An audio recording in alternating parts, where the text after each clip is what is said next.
On the East Coast, people thought it was for real, and it was only a radio program when they thought we were being invaded by Mars, Martian people from Mars. Orson Welles did that and made him famous, and then he went on to be a movie star. But that was a big deal in 1939. And of course, then there were movies. Whenever a new movie came out, we'd want to see it. 1939 had Gone to the Wind and The Wizard of Oz, and there were a lot of Mickey Rooney films. And, everybody loved to go to the movies, and you could go to a movie theater and get in for 25 cents. Of course, in the early days, they were black and white. Color came in the 30s, and Gone with the Wind was color, and so was The Wizard of Oz. And of course, I was a teenager when Pearl Harbor happened, and World War II started. I was at school at Shattuck in Faribault, Minnesota. I was a junior in high school in 1941. And 42. I graduated in 1943. Of course, during World War II, everyone wanted to help win the war. People at home, many men volunteered. And there was a draft. You could get drafted, but they wouldn't draft women, but they would volunteer for the Women's Army Corps too. But it was mostly men, and everybody that was able-bodied wanted to go to service and help win the war. I wanted to go in the Air Corps, which I did, but not until I was 18. The Marines and the Navy would take young men at 17, but the Army waited until they were 18. My present wife's first husband, was 17 when he went into the Navy and served in World War II. And, well, did I tell you about my World War II experience the other time? Yeah, I believe so. With the Paramedics and trained.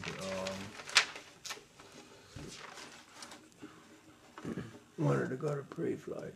Yeah, no, we got 18, then through the Army at Camp Dodge. Yeah. And then you were at Shepherd Field for basic training. Correct. And then you were at Union of Cincinnati for Air Corps College. University of Cincinnati. Yeah. Cincinnati, Ohio. All right, yeah. Then it closed. That's correct. And then you went to Perrin. That's correct. All right. You got all that down.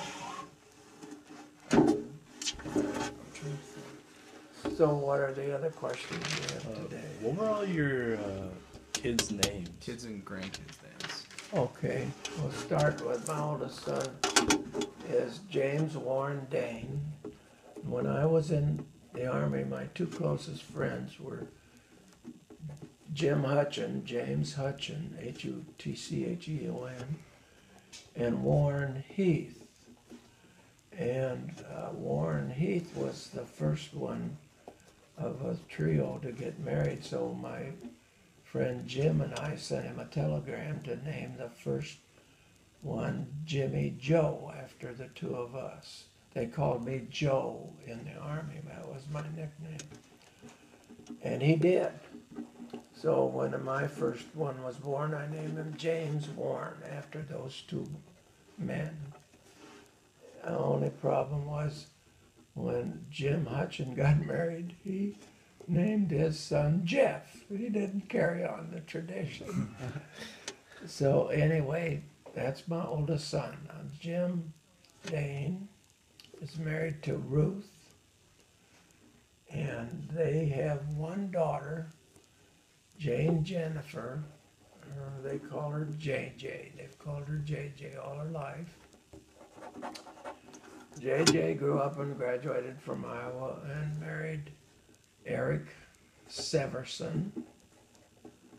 And then JJ went to the University of Minnesota Law School, and he's an attorney now and works for the State Department in Des Moines. In the meantime, she and Eric have 2 daughters. The first one is Allegra Jane. My first wife's name was Allegra, and Ruth's mother's name is Jane, so their first daughter was named after the 2 great-grandmothers, Allegra Jane. And when she was baptized as about a 6 months old baby, both grandmothers were there, great-grandmothers were there, and got to hold them and have their picture taken. But my wife only lived another 3 weeks, and then she died. But she did get to hold her great-granddaughter. And so that's the Seversons. They live now in Urbandale, Des Moines. That's Jim. Jim and Ruth and JJ and Eric and Ellie. And now she has a sister, Millie.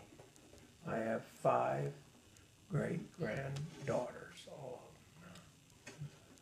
All right, next comes Peggy. Her real name is Margaret Ann Dane. And she married Bill Ehler, E-H-L-E-R. And they live in Newton, Iowa. And they had a boy and 2 daughters. My oldest grandson, they have my oldest grandson, or oldest grandchild, which is Tony Ehler. He's about 35 now. And he's married to Sarah, S-A-R-A, no H. And they live in North Aurora, Illinois. No children. And then comes Christina, or Tina we call her. That's Bill and Peg's middle daughter, Tina. And she is, she's been married a couple times, but she has 1 child, and that's Angel. Angel's 3 years old, and she's a handicapped child. And Tina's not married anymore, and lives with Peg and Bill in Newton, Iowa. And actually Peg is Angel's legal guardian. And then their younger daughter is Tricia, and she married Aaron Groves, G-R-O-V-E-S, and they live in Newton, where Aaron is a deputy sheriff, and they have 2 daughters. They have Adeline, A-D-D-Y, they call her, and Gracie, G-R-A-C-I-E, Gracie. And that completes Peggy's family. So you've got Jim and Peggy. Then Donna is our middle daughter, and she is never married. So she did a number of things, and then she came home about 25 years ago to manage the dairy store, and has lived at our home on the farm ever since, and still lives there today. In fact, she lives there alone today. And then comes our younger son. He's Harold John Dane III. I'm actually Harold John Dane Jr., and he's the 3rd, but I go by John, he goes by Jack. And he is married to Michelle, M-I-C-H-E-L-E, 1L. And they live in Bettendorf, Iowa, right next to Davenport. And Jack is an attorney who graduated from Iowa Law School, has his own practice in Davenport, and they have 3 boys, none of whom are married. The oldest, Calvin Dane, graduated from law school a year ago, and he's currently riding his bike around America. And when he gets done with that, he's going to go to work for his dad in Davenport in the attorney's office. The second boy is Nathan Dane, and he works for United Airlines in the home office in Chicago,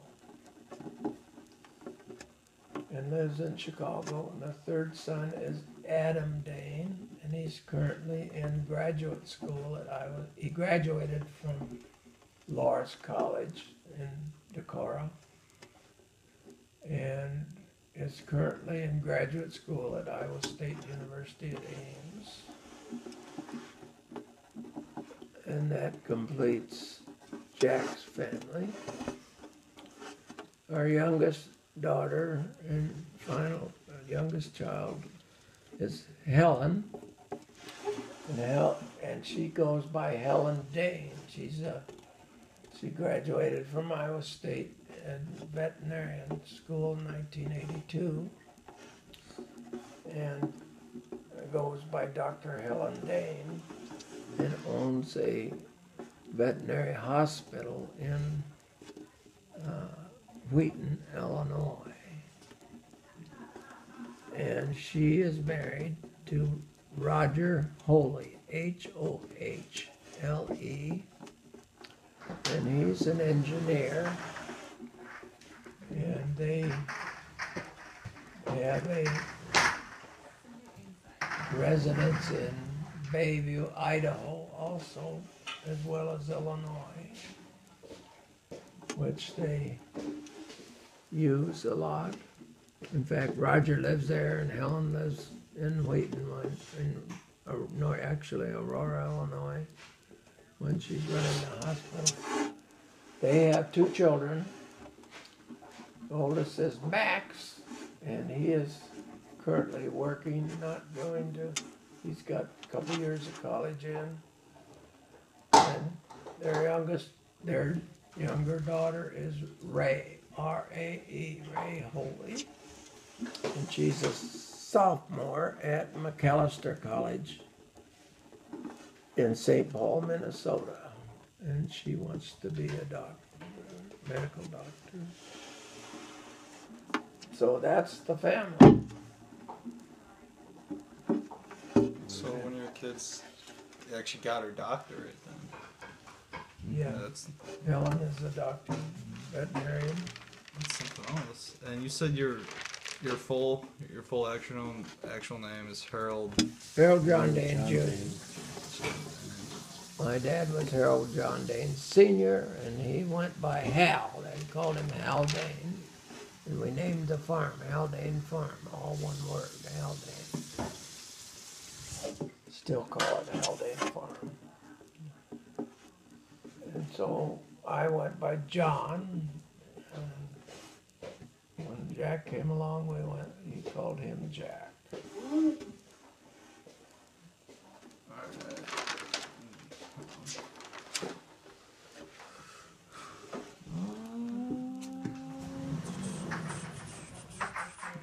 Grandkids.